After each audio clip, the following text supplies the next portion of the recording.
Hi and welcome everyone. मैं आप लोगों के बीच आज एक बेहद इंटरेस्टिंग टॉपिक लेकर आया हूँ, निर्देशांक ज्यामिति, जो 10th के एग्जाम के दृष्टिकोण से बहुत ही महत्वपूर्ण चैप्टर है। इससे शायद 6 या 7 नंबर का क्वेश्चन आता है हर साल एग्जाम में।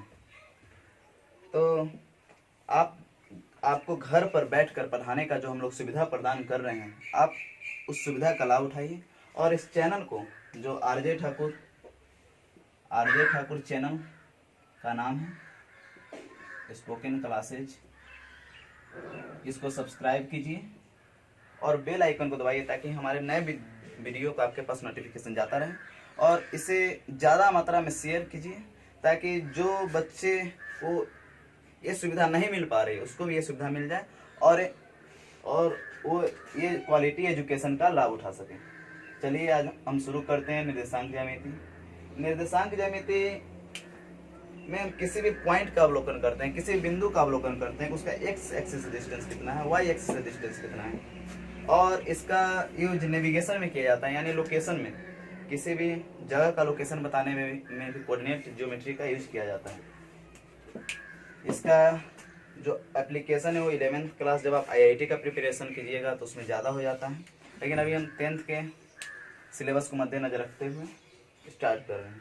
इसमें 2 तरह का पद्धति होता है, कोऑर्डिनेट सिस्टम होता है, निर्देशांक पद्धति, एक कार्तीय निर्देशांक पद्धति। इसमें हम किसी भी पॉइंट को एक्स और वाई के टर्म में रिप्रेजेंट करते हैं, यानी दर्शाते हैं। इसका एक्स कोऑर्डिनेट कहलाता है और वाई कोऑर्डिनेट कहलाता है। एक्स को एब्सिसा भी कहा जाता है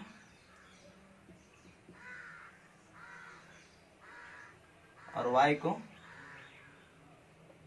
ऑर्डिनेट कहा जाता है। हिंदी में एक्स को भुज कहा जाता है और वाई को कोटि कहा जाता है। और ध्रुवीय निर्देशांक पद्धति में हम किसी भी पॉइंट को आर और थीटा के टर्म में रिप्रेजेंट करते हैं, लेकिन ये अभी हमारे 10th के दृष्टिकोण से उतना महत्वपूर्ण नहीं है। आपको आगे इसके बारे में अध्ययन करने को मिल सकता है। अभी हम पूरा फोकस कार्तीय निर्देशांक पद्धति पर करेंगे। कार्तीय निर्देशांक पद्धति एक द्विविमीय होता है, एक एक्स एक्सिस होता है, एक वाई एक्सिस होता है। एक्स एक्सिस दाहिने तरफ पॉजिटिव होता है, बाएं तरफ निगेटिव होता है। वाई एक्सिस ऊपर की तरफ पॉजिटिव होता है, नीचे निगेटिव होता है। हम पहले ही बता चुके हैं कि किसी भी पॉइंट में पहले एक्स का वैल्यू लिखते हैं तो प्रथम क्वाड्रेंट में एक्स पॉजिटिव होता है और वाई भी पॉजिटिव होता है। अतः प्रथम क्वाड्रेंट में किसी भी बिंदु का निर्देशांक प्लस प्लस होता है, दूसरे में एक्स निगेटिव होता है और वाई पॉजिटिव होता है। यानी द्वितीय चतुर्थांश में जो किसी बिंदु का भी निर्देशांक होता है वो माइनस प्लस होता है। तृतीय चतुर्थांश में एक्स निगेटिव होता है और वाई भी निगेटिव होता है। अतः तृतीय चतुर्थांश में किसी बिंदु का निर्देशांक माइनस माइनस होता है। चतुर्थ चतुर्थांश में एक्स पॉजिटिव होता है और वाई निगेटिव होता है। अतः इसमें जो भी बिंदु का निर्देशांक होता है वो प्लस और माइनस होता है। यह मूल बिंदु होता है जहां से एक्स एक्सिस का भी डिस्टेंस और वाई एक्सिस का भी डिस्टेंस, यानी वहां से एक्स एक्सिस और वाई एक्सिस दोनों का डिस्टेंस 0 होता है। इसलिए इसका निर्देशांक 0,0 होता है। 0 न तो पॉजिटिव होता है न तो निगेटिव होता है। अतः वो 0,0 यहाँ से एक्स एक्सिस का भी डिस्टेंस 0 होता है और वाई एक्सिस का भी डिस्टेंस 0 होता है। ठीक है, तो आगे चलते हैं।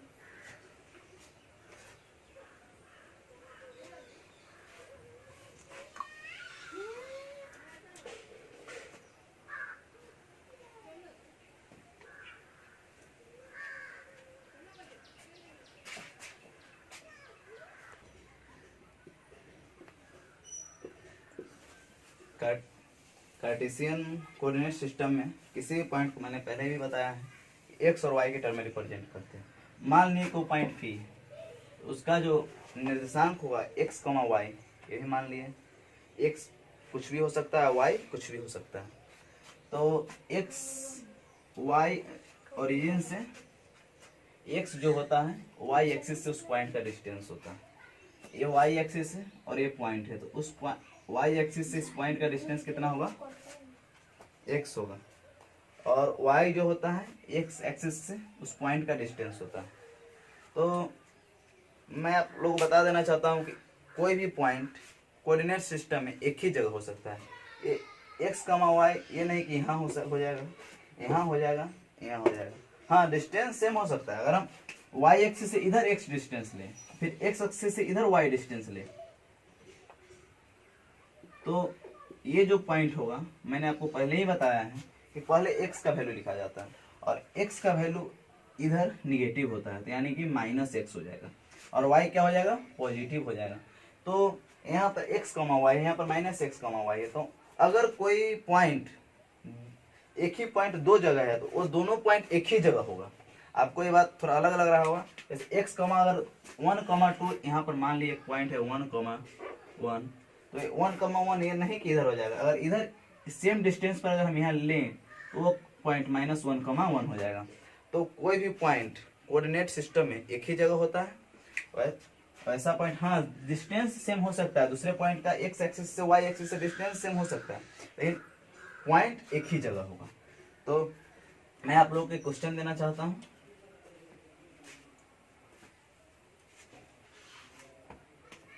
एक कोऑर्डिनेट सिस्टम है,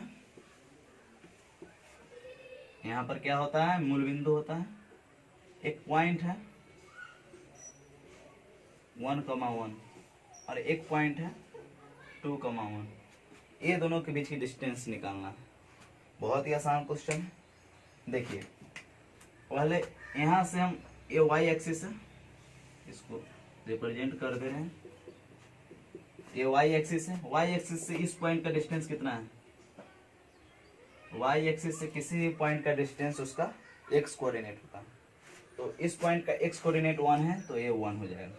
फिर इस पॉइंट के लिए y एक्सिस से इसका डिस्टेंस x कोऑर्डिनेट होता है, तो y एक्सिस से x कोऑर्डिनेट इसका क्या है, 2 है। ये डिस्टेंस पूरा कितना हो जाएगा, 2 हो जाएगा। पूरा 2 इतना 1, तो इतना हो जाएगा, 2 में से 1 गया 1, मतलब इस दोनों पॉइंट के बीच का डिस्टेंस कितना हो गया, 1। इसका एप्लीकेशन इस तरह से होता है। एक और बढ़िया क्वेश्चन मैं आप लोगों को दिखाता हूँ।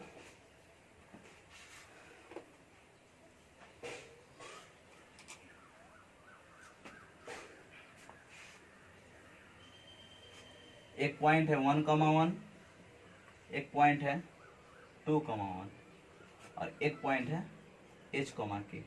ठीक है, ये तीनों पॉइंट मिलकर एक समकोण त्रिभुज बना रहा है, यानी कि right angle triangle. Right angle triangle का क्या खासियत होता है कि उसका एक कोण समकोण होता है, बाकी 2 कोण न्यून कोण होते हैं। तो एक समकोण हो गया तो 2 तो न्यून कोण होगा ही। तो क्वेश्चन में क्या कह रहा है कि एक पॉइंट उस ट्रायंगल का एक पॉइंट, मान लीजिए A है, ये B है, ये C है। तो जो A पॉइंट है वो 1,1 है, B पॉइंट है वो अब खुद से h,k ले लिए मान लिए, और C पॉइंट है वो 2,1, C पॉइंट 2,1 है। और क्वेश्चन कह रहा है कि जो ट्रायंगल है, त्रिभुज है, उसका जो एरिया है वो 1 यूनिट स्क्वायर। ठीक है, 1 यूनिट स्क्वायर। तो हमको पूछ रहा है, हमसे पूछा जा रहा है कि k का क्या क्या वैल्यू हो सकता है, क्या क्या वैल्यू हो सकता है। तो देखते हैं इस क्वेश्चन। किसी भी ट्रायंगल तो नहीं कर सकते हैं, राइट एंगल ट्रायंगल का एरिया का फॉर्मूला क्या होता है, 1/2 इंटू आधार गुने ऊंचाई। इस ट्रायंगल के लिए आधार ये हो जाएगा और ऊंचाई ये हो जाएगा। अब आधार का डिस्टेंस हमको पता करना है। y एक्सिस से इतना डिस्टेंस कितना होगा, y एक्सिस से ये डिस्टेंस x कोऑर्डिनेट होता है जो 1 होगा, और ये डिस्टेंस कितना होगा, x कोऑर्डिनेट 2, तो ये डिस्टेंस कितना हो गया, 1 हो गया। ठीक है, और हमको ये डिस्टेंस पता करना है। ठीक है, तो पहले हम ऊंचाई पता करते हैं। ठीक है, तो 1 ये हमको कितना दिया हुआ है, 1 यूनिट स्क्वायर। तो 1/2 इंटू आधार कितना आ गया, 1 आ गया, ऊंचाई हमको निकालना है, इक्वल टू 1 यूनिट स्क्वायर। ठीक है, तो ये 2 उधर जाएगा तो ऊंचाई, ये 1 यूनिट है, यूनिट से एक स्क्वायर कट गया, ऊंचाई कितना आ गया, 2 यूनिट आ गया। 2 यूनिट ऊंचाई आ गया। ठीक है, अब ये देखिए ये 1 है, ये भी 1 होगा, ये भी 1 होगा, ये भी 1 होगा। एच क्या होगा? एच तो हमको पता चल गया कि 1 है, एच हमको पता चल गया 1। ठीक है, हमको के पता करना है। यहाँ पर पूछा भी गया है के बारे में। तो ऊंचाई 2 यूनिट मतलब इससे 2 यूनिट ऊपर इतना 1 है। एक्स एक्सिस से वाई डिस्टेंस कितना है? 1 है, इतना 1 है। इससे 2 ऊपर A1 A2 तक के कितना हो गया? के इक्वल टू 1 + 2 3। अब ज्यादातर बच्चा क्या करता है 3 लिखकर छोड़ दिया, लेकिन नहीं, इसमें एक और आंसर हो सकता है। एच कॉमा के नीचे भी तो हो सकता है। हम अगर इतना नीचे आ जाए, इसका भी तो एरिया 1 होगा, तो ये जो नीचे होगा इस 1 से 2 नीचे होगा, क्योंकि ऊंचाई हमको 2 पता है। इस 1 से 2 नीचे होगा तो एक 1 इसमें चला जाएगा और ये यहाँ पर 1 आ जाएगा, तो 1 कॉमा और ये क्या हो जाएगा? -1। ठीक है, 1 कॉमा -1। तो के का कितना क्या वैल्यू आ गया? -1 और 3। के का वैल्यू आ गया -1 और 3। समझ में आया कि नहीं? देखिए, हम डिस्टेंस एक्स एक्सिस से अगर मेजर करते हैं तो वाई कोऑर्डिनेट होता है, और वाई एक्सिस से मेजर करते हैं तो एक्स कोऑर्डिनेट होता है। ठीक है, चलिए मिटाते हैं। देखिए,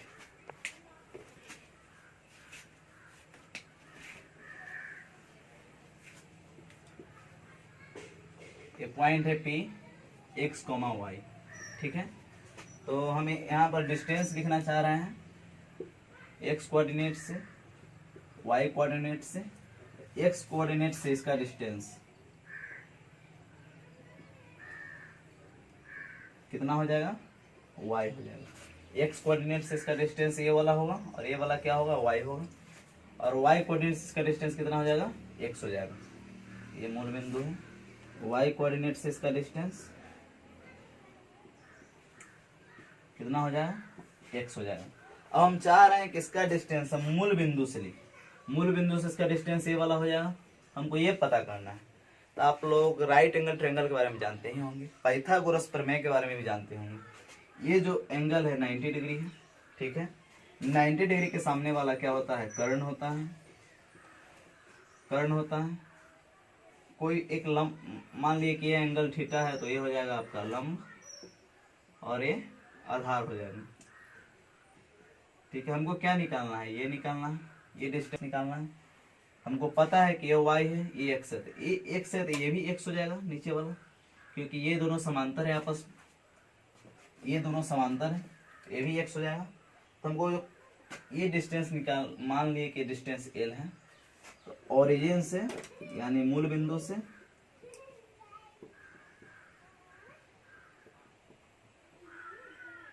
तो डिस्टेंस निकालना है। तो l को क्या लिख सकते हैं? √x² + y²। ठीक है, तो मूल बिंदु से डिस्टेंस कितना हो गया? √x² + y²। ठीक है, तो किसी भी, मान लिया कि कोई पॉइंट यहाँ पर आपको दे दिया 3,4, आपसे पूछा जा रहा है कि उसका मूल बिंदु से डिस्टेंस, तो सीधा आप क्या कीजिएगा? √3² + 4² क्या हो जाएगा? √9 + 16 √25। √25 कितना होता है? 5 होता है। तो मूल बिंदु से इसका डिस्टेंस कितना हो गया? 5 हो गया। चलिए आगे बढ़ते हैं।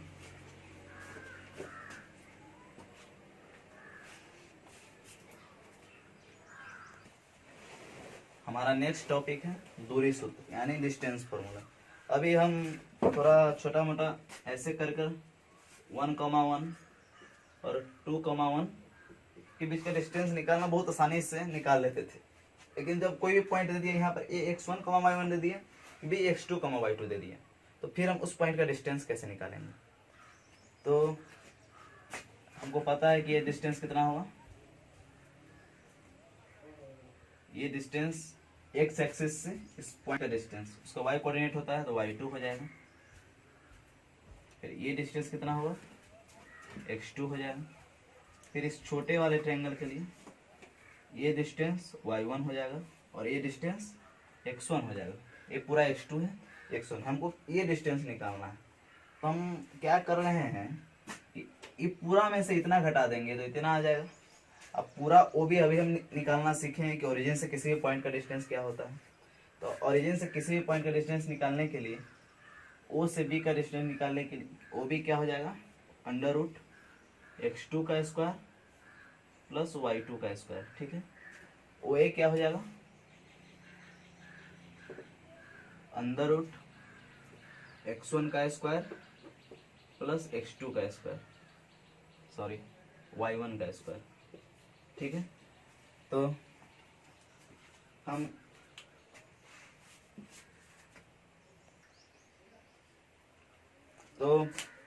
हमको ये डिस्टेंस चाहिए, तो ये पूरा में से हम इतना घटा देंगे तो ये डिस्टेंस आ जाएगा। पूरा डिस्टेंस अभी निकालना है x2 प्लस y2 का होल स्क्वायर, उसके बाद इतना डिस्टेंस होगा under root x1 square plus y1 square. तो हमको ए बी चाहिए, ए बी इक्वल टू क्या होगा, ओ बी माइनस ओ ए। ओ बी क्या है, अंडर रूट x2 का स्क्वायर प्लस y2 का स्क्वायर माइनस ओ ए क्या है, अंडर रूट x1 का स्क्वायर प्लस y1 का स्क्वायर। तो ये दोनों कैलकुलेट करोगे जो घटाता आता ही होगा।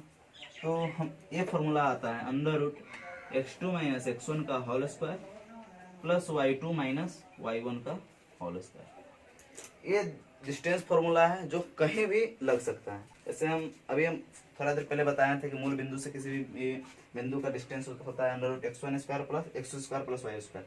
जैसे कोई P पॉइंट है x, y, हमको मूल बिंदु से निकालना है, यानी वो 0, 0 से निकालना है।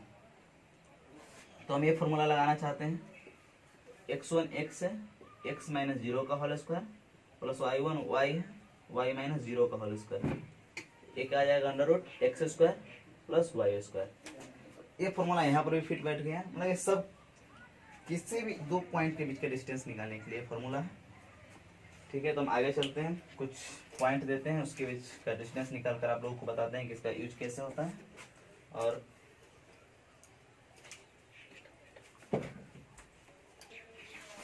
चलिए अभी हम दो पॉइंट लेकर उसके बीच का डिस्टेंस निकालना सीख रहे हैं। मान लीजिए कि एक पॉइंट ए 1,2 है, एक पॉइंट बी है जो 2,3 है। ठीक है, इस दोनों पॉइंट के बीच का डिस्टेंस निकालना सीख रहे हैं। पहले क्या करना है, सिस्टमेटिकली चलना है। पहले हम x1 लिख लेते हैं। जब आपका एक्सपीरियंस हो जाएगा इस पर, तो पूरी तरह से आप इस पर बहुत ज़्यादा क्या कहते हैं उसको प्रैक्टिस कर लोगे, तो अब इतना लिखने की जरूरत नहीं है। तो मान लीजिए कि x1 1 है और x2 2 है। ठीक है, y1 2 है और y2 3 है।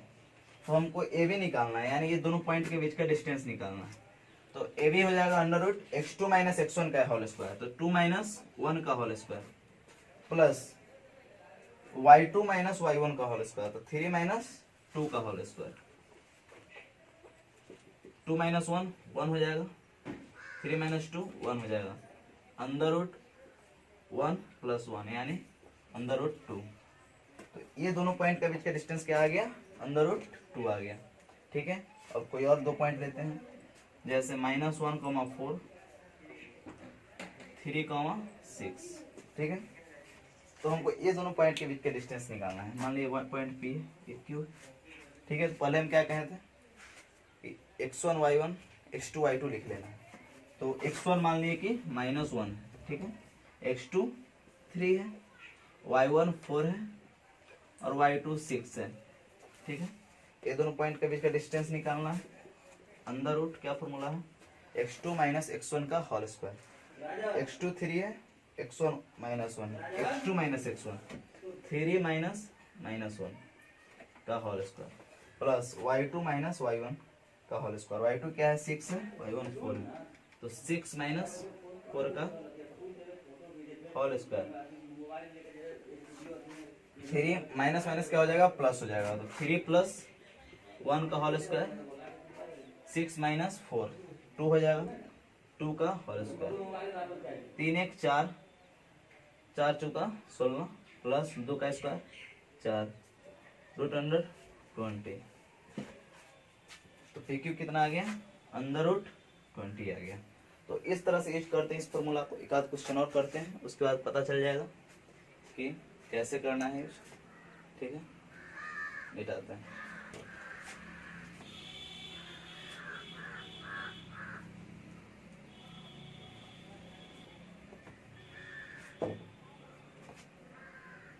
मान लीजिए एक पॉइंट है ए कोमा बी, दूसरा पॉइंट है 3,2।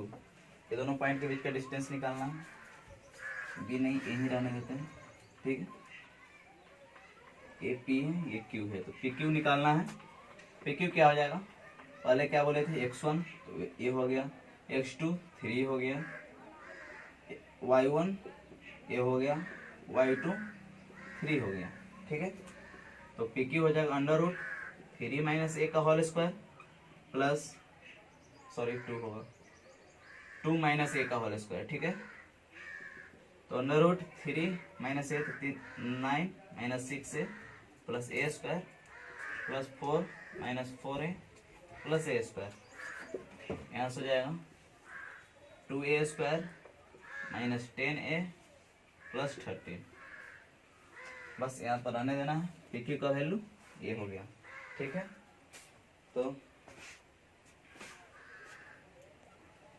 तो आज का मैं क्लास यहीं पर समाप्त करता हूँ। अगले क्लास में मैं इससे आगे विभाजन सूत्र वगैरह वगैरह पढ़ाऊँगा। और ठीक है, आप लोग घर पे रहिए और सुरक्षित रहिए। Thank you.